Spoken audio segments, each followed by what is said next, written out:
याद रखना, किसी की जमीन जायदाद ना हड़पना। जितना तुम्हारा है उतने में खुश रहना, मेहनत करके कमाना बढ़ाना। दूसरे का एक रत्ती एक इंच जमीन जायदाद ना अपनाओ, क्योंकि ईश्वर के घर देर है अंधेर नहीं है। जब ईश्वर की लाठी चली तो धृतराष्ट्र का वंश नष्ट हो गया, पानी देने वाला कोई नहीं बचा। ईश्वर थोड़ा God mills grind slow but sure, विश्वास रखिएगा। ईश्वर की लाठी धीरे चलती है, ईश्वर की चक्की धीरे धीरे गेहूं पीसेगी पर पीसेगी जरूर।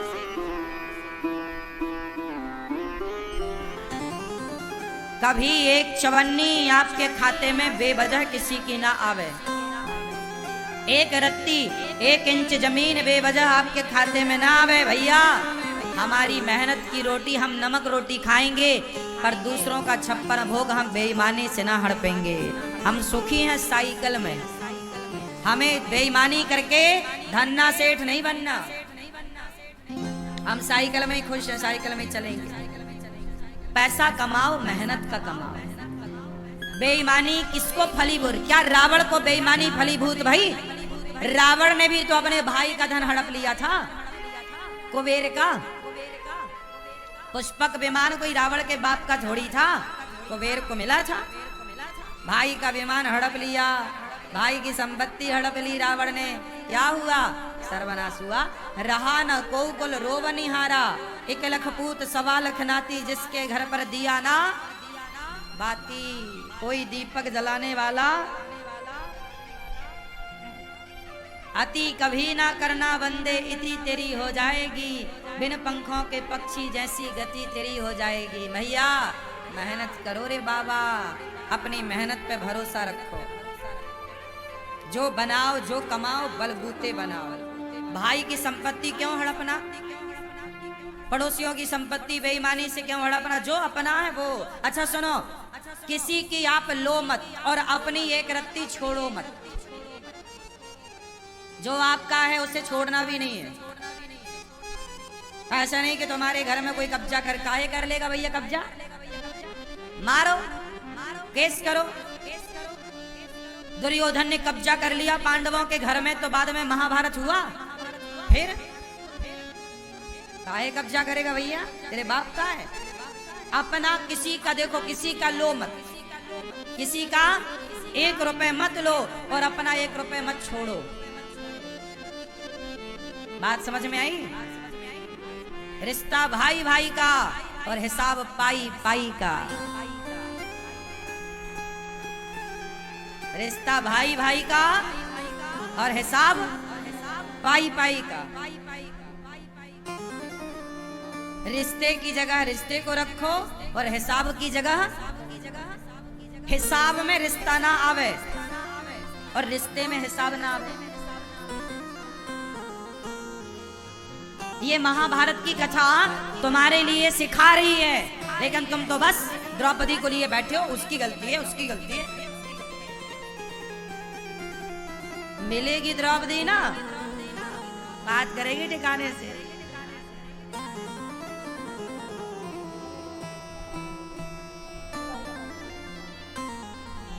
क्यों भैया? चश्मा वाले भैया सही है? किसकी गलती है? धृतराष्ट्र की है। बंटवारा क्यों नहीं किया? और सुनो, जितने बूढ़े यहाँ बैठे हैं, आप लोगों के लिए मतलब की बात बोल दूं। आप लोग जल्दी से अपने बच्चों का बंटवारा कर दो। यदि आप बंटवारा नहीं कर पाए और आप यदि तय हो गए, तो आपके बच्चे आपस में लड़के मर जाएंगे। आज भारत में जितना भी भाई भाइयों का झगड़ा है, वो केवल बाप की गलती के कारण है। मर गया, बंटवारा किया ही नहीं है। बच्चे बोल रहे हैं ये मैं लूंगा, ये मैं लूंगा। इसलिए मरने के पहले बिल्कुल बंटवारा कर दो। बाद में लिख दो, ये वाला खेत तेरा, ये दुकान तेरी, ये घर तेरा। हाँ, लेकिन मेरे मरने के बाद तुम सब अपना अपना लेना। पर जीते जी साथ में रह सकते हो तो रहो, लेकिन कर दो। क्योंकि बंटवारा प्रकृति का, राम लक्ष्मण का बंटवारा हुआ। बंटवारा अटल सत्य है, करना ही पड़ेगा। ये प्रकृति का नियम है। आज नहीं कल, कल नहीं जीते जी भाई, दोनों भाई लड़ करके अलग हों, उससे अच्छा प्यार मोहब्बत से अलग हों, ताकि वो अलग होकर भी एक रह सकें। ऐसा भी बंटवारा क्या कि वो एक होकर के भी वो एक ना हो पाए। आज भाई भाई का दुश्मन बना है, देख लेना संसार में। भाई भाई के घर नहीं जाता, शादी हो रही है बड़े भैया की बेटी की, छोटा भाई नहीं जा रहा है, बड़े भाई ने बुलाया ही नहीं। छोटे भाई के बेटे का ब्याह है, बड़ा भैया नहीं जा, सारा संसार आ रहा है, सारे रसगुल्ले खा रहे हैं, पर सगा भाई नहीं आ रहा है। क्यों? क्या मुद्दा था? बंटवारा मुद्दा था। और क्या ये आग किसने लगाई? वो बाप जो मर गया, बंटवारा किया ही नहीं। धृतराष्ट्र ना बनना तुम लोग, सही बोल रहा हूं, कान खोल के सुनना। धृतराष्ट्र बनोगे, तुम्हारा आपस में परिवार लड़के मर जाएगा, और तुम्हारा परिवार आपस में लड़के मरा तो जिम्मेदार तुम हो। परिवार में यदि फूट पड़ती है तो जिम्मेदार बूढ़े होते हैं। तुम कहां थे जब तुम्हारे बच्चे आपस में लड़ रहे थे? तुम कहां थे जब तुम्हारे बच्चों में आपस में वो द्वेष पैदा हो रहा था, घृणा पैदा हो रही थी, नफरत? तुम क्यों नहीं आग बुझाए? यदि आग लग जाएगी घर में तो तुम जल्दी जाके बुझाते नहीं हो क्या? पानी डालते हो और कैसे भी करके बुझाते हो। ऐसा थोड़ी कि आग लगी तुम तमाशा, हाँ हाँ लगी आग जलने, ऐसा थोड़ी होता है। कहीं आग लगेगी आप तुरंत जाओगे बुझाओगे। ऐसे जब भाई भाई के बीच में आग लगी, क्यों नहीं बुझाया? क्यों नहीं बुझाई? क्यों धधकने दी आग? और आज रोते हो कि भाई भाई लड़ रहे हैं। मेरी बात मानो, भाइयों को प्यार से रहना चाहिए, लेकिन मैंने वही बात बोली, रिश्ता भाई भाई का और हिसाब पाई पाई का। जिस घर का हिसाब पाई पाई का होगा, उस घर के रिश्ते भाई भाई मिलजुल के रहेंगे, और जहां हिसाब पाई पाई का ना होगा, वहां भाई भाई कभी मिलजुल के रह ही नहीं सकते।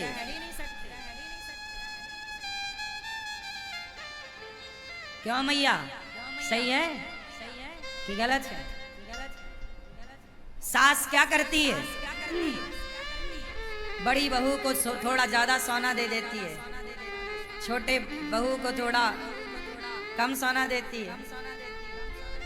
बाप क्या करता है? बड़े बेटे को थोड़ा ज्यादा जमीन जायदाद दे दिया, थोड़े कम। काहे भैया? तो औलाद तो तुम्हारी है, तुमने ही तो पैदा किया था। जब औलाद तुम्हारी पैदा तुमने किया, तो बंटवारे में फिर पक्षपात क्यों? बराबर क्यों नहीं? जो माँ बाप अपनी औलाद के साथ विश्वासघात करते हैं, जो माँ बाप अपने बच्चों के बंटवारे में गलत डिसीजन देते हैं, गलत तरीके से बंटवारा करते हैं, वो माँ बाप मरकर सीधा नरक जाते हैं, उनका रिजर्वेशन वहां कंफर्म। तुम औलाद देखो, गलतियां केवल बच्चों की नहीं होती कि बच्चे ही सेवा, हाँ बच्चे सेवा करें माँ बाप की, बच्चे पलकों पे रखें माँ बाप को, ये बच्चों का धर्म है। लेकिन माँ बाप का भी तो कुछ धर्म होता होगा। माँ बाप का धर्म यह है कि तुम बच्चों के साथ कोई पक्षपात ना करो, कोई पक्षपात नहीं। बंटवारा है तो दो। पहले के राजा लोग भी ऐसे ही करते थे, अपने राज्य के दो टुकड़े करते थे, एक हिस्सा एक बेटे को, दूसरा हिस्सा दूसरे बेटे को। राजा, अब देखो राम जी ने, पिता चले गए ना, तो राम जी ने बंटवारा किया। भाई बाप मर जाएगा तो बड़े भाई पिता की तरह होता है।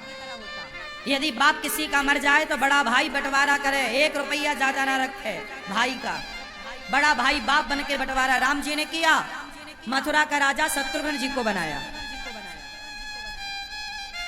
लखनऊ के राजा लक्ष्मण जी को बनाया। लखनऊ क्या है? लक्ष्मणपुर है।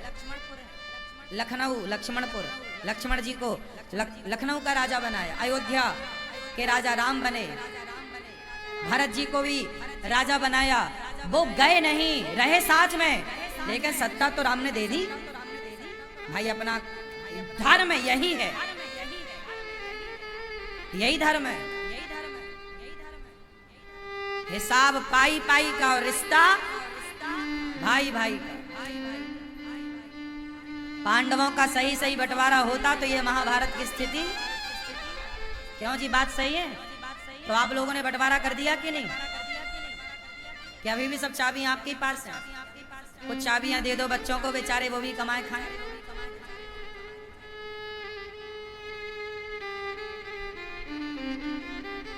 बच्चे कैसे हों?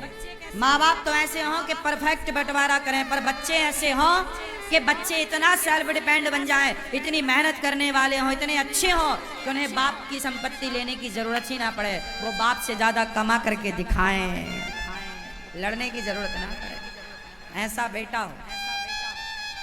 आपको बाप के टुकड़ों पे क्यों पलना है? आप मेहनत करके कमाओ, आप अपने बाप से भी ज्यादा कमा सकते हैं, आप में काबिलियत है तो, और नहीं है तो बाप जितना देगा वो भी तुम बेच के नाश कर दोगे। तो महाभारत का मूल कारण क्या है? बंटवारा ना होना। दूसरा कारण, महाभारत क्यों हुआ? भीष्म पितामह सबसे बलवान थे। जब द्रौपदी की साड़ी खिंच रही थी, जब पांडवों के साथ अधर्म हो रहा था, द्रौपदी के साथ अधर्म हो रहा था, जुआ में छल हो रहा था, तब पितामह भीष्म चुप क्यों थे? बच्चे गलत कर रहे हैं और घर का बूढ़ा चुपचाप तमाशा देख रहा है, तो महाभारत जरूर होगा। इसलिए बूढ़ों को धर्म के साथ खड़ा होना चाहिए। पितामह चुप क्यों थे? ये सवाल आज भी पितामह से पूछा जाता है। पितामह जब द्रौपदी की साड़ी खींच रही थी, आप चुप क्यों थे? क्यों नहीं दो थप्पड़ जमाया, तलवार निकाल के काट देते? एक दुशासन को काट देते तो 99 कटने से बच जाते। एक को काट देते तो 99 बच जाते। एक को नहीं काटा तो 99 और कट गए। इसलिए क्या पितामह का धर्म नहीं था कि दुशासन का हाथ पकड़ के 4 थप्पड़ जमाते गाल में? क्यों रे मूर्ख, भाभी के कपड़े उतारेगा? बोलो, क्या पितामह बलवान नहीं थे? अरे पितामह को इच्छा मृत्यु का वरदान था। पितामह सबसे दिग्गज बलवान थे। अपने गुरु परशुराम जी को युद्ध में संतुष्ट किया। क्या लगता, चूड़ फूंक मारते ना दुशासन उड़ जाता। पितामह के सामने क्या बल था दुशासन का? बोला नहीं पितामह ने। महाभारत हुआ, जहां बोलने की जरूरत है ना बोला करो, और जहां चुप रहने की जरूरत है वहां चुप रहा करो। गलती करी तो बाणों की सैया मिल गई। हाँ, तुम भले पितामह हो पर कर्म दंड भोगना पड़ेगा। चलो बाणों की सैया लो, ये दंड था। चुप रहने का तमाशा है, और चुप रह लो। इसलिए चुप रहने की जरूरत नहीं है, बोलने की जरूरत है। कब तक चुप रहोगे? भारत का हिंदू चुपचाप बैठा है, इसलिए भारत के गांव के गांव आज हिंदुओं के कन्वर्ट हो गए, और कोई मुस्लिम धर्म अपना रहा है, कोई क्रिश्चियन बनता जा रहा है। पूरा भारत धर्म परिवर्तन की आग में झुलस रहा है, और सारा हिंदू समाज चुपचाप भीष्म पितामह की तरह तमाशा देखने बैठा है। क्या आज भारत में धर्म परिवर्तन नहीं हो रहा है? बोलो जोर से। हो रहा है, पर तुम बैठे तो हो पितामह की तरह। कौन बोल रहा है? तुम्हारे बगल का भाई जो हिंदू था, रामलाल था, अब वो क्रिश्चियन हो गया है। क्या कर रहे थे आप? तब भी द्रौपदी की साड़ी उतर रही थी, और आज भी सनातन की साड़ी उतर रही है। तब भी पितामह चुप थे, आज भी सनातनी चुप है। कब बोलेगा भाई? कब बोलेगा? कहां बोलेगा? क्यों नहीं बोलेगा? आज भारत में करोड़ों, 1 लाख 2 लाख नहीं बोल रहा मैं, करोड़ों हिंदू क्रिश्चियन बन गए। ये बात सही है कि गलत है? गांव की गांव धर्म परिवर्तन हो गए। क्रिश्चियन जहां मंदिर थे वहां पर चर्च बन गई। गांवों में चर्च, हिंदुओं के गांव में चर्च बन गई। कहां थे आप? पितामह बन के बैठ। क्यों नहीं रोका? क्यों नहीं ये सरकारें बात करती इस बात पर? क्यों नहीं सरकारें एक्शन लेती? क्यों सरकार भी पितामह बन के बैठी है? चुपचाप बैठोगे महाभारत होगा। इसलिए पाप करना तो पाप है, पर पाप को देखना भी सबसे बड़ा पाप है। पितामह ने द्रौपदी की साड़ी उतरते देखा, ये पाप था। तुम्हारे सामने कोई लड़की के कपड़े उतारे जा रहे हो, उसका अपमान किया जा रहा हो, या तो तुम उसकी रक्षा करो या देखो मत। तुम देख रहे हो मतलब पाप कर रहे हो।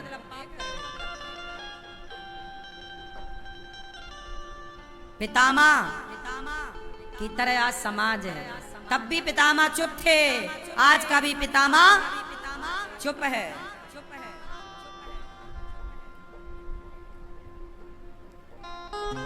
महाभारत क्यों हुआ? पितामह की चुप्पी के कारण। महाभारत क्यों हुआ? तीसरा कारण जानो। महाभारत होने की तीसरी वजह है गांधारी। कौन?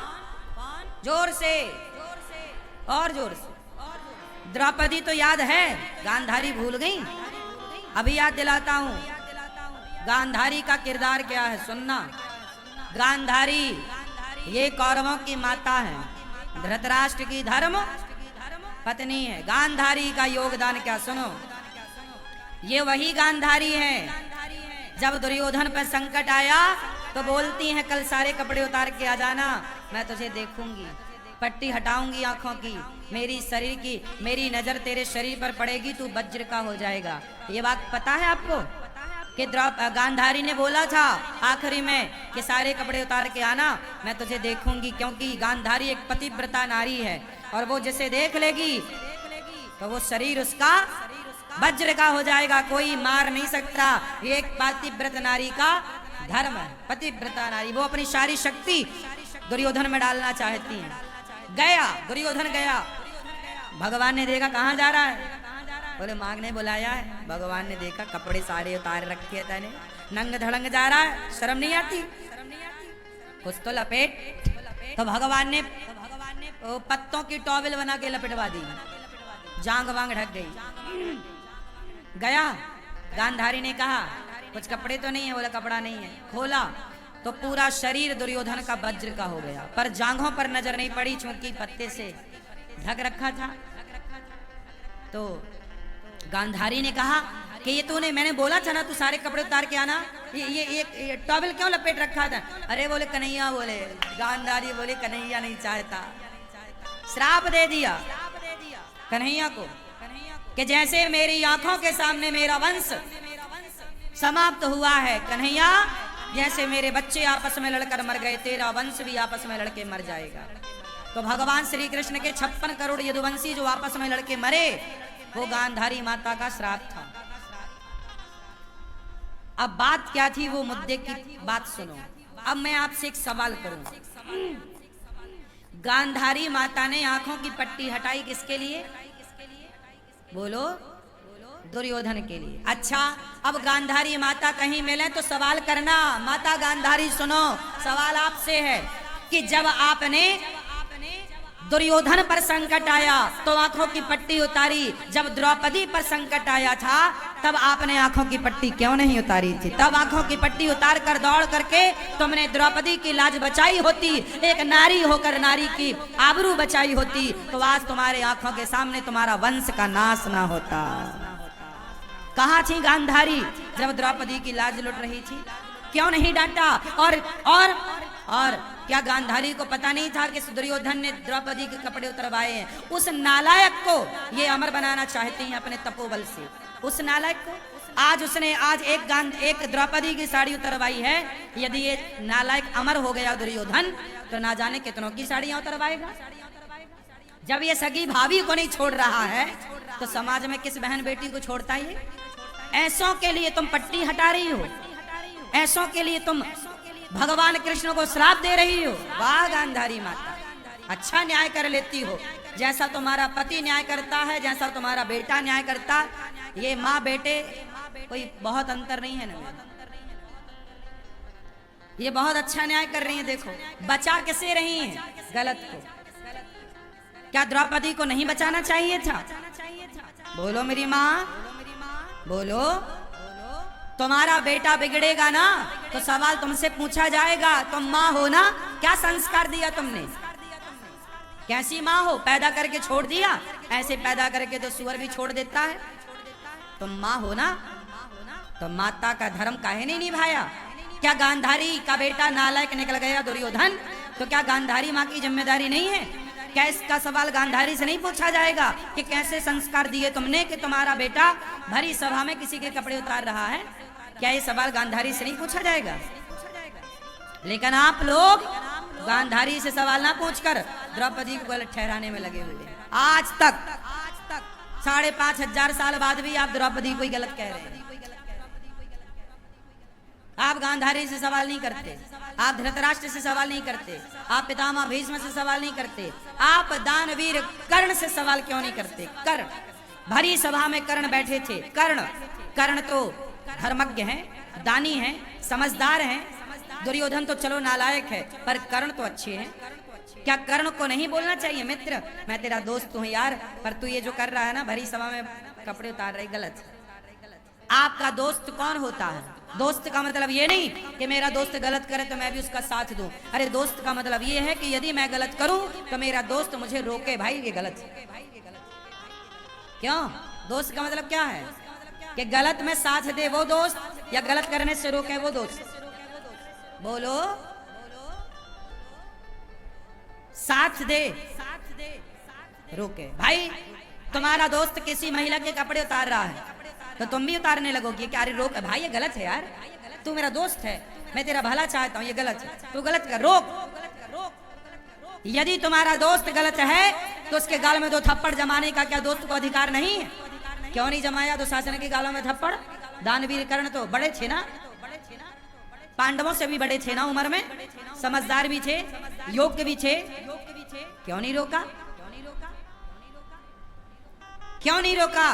दानवीर कर्ण ने नहीं रोका, तमाशा देखते रहे और बोला, द्रौपदी तेरे 5 पति हैं, छठा मुझे बना ले, क्या बिगड़ जाएगा तेरा? जैसे 5 वैसे ही 6। ये बात कर्ण ने बोली थी। अब बता, उन दोस्तों की गलती है, इसलिए दोस्त सबको ना बनाओ। दोस्त ऐसा हो जो मेरी गलती पर मुझे मुख में डांट सके, यार गलत है। ऐसा दोस्त ना हो कि मैं गलती करूं और वो मेरा साथ दे, यार मैं तू मेरा दोस्त है साथ दूंगा, नहीं, ऐसा दोस्त नहीं चाहिए मुझे जो मेरा गलत में मेरा साथ दे। ऐसा दोस्त बनाओ जो आपकी गलती करने में आपके सामने आकर खड़ा हो जाए, दोस्त ये काम गलत है, हाथ पकड़ ले आपको गलत काम करने से, रोके, ढाल बन के खड़ा हो जाए आपके सामने, मैं तुझे गलत नहीं करने दूंगा। तू दोस्ती करना चाहे कर, आज मेरी दुश्मनी कर ले तू, लेकिन मैं तुझे गलत नहीं करने दूंगा। ये दोस्त होता है। ये दोस्त नहीं होता कि अपने दोस्त को शराब पिलाने लग जाए, यार तू नहीं पीता पर मैं तो पीता हूँ तो चल तू भी पीने लग जाए। तो आजकल यही चल रहा है कि आप शराब नहीं पीते तो आपके दोस्त चाहते हैं कि आप भी पीने लग जाओ। ये दोस्त नहीं है, तुम्हारे दुश्मन है, जो खुद तो बिगड़े हैं, खुद तो गलत है, आपको भी गलत बनाना चाह रहे हैं। ये काय का दोस्त है? घटिया क्वालिटी का। ये दोस्त नहीं है। ऐसों के संग तो खड़े भी मत हो, दोस्ती तो छोड़ो।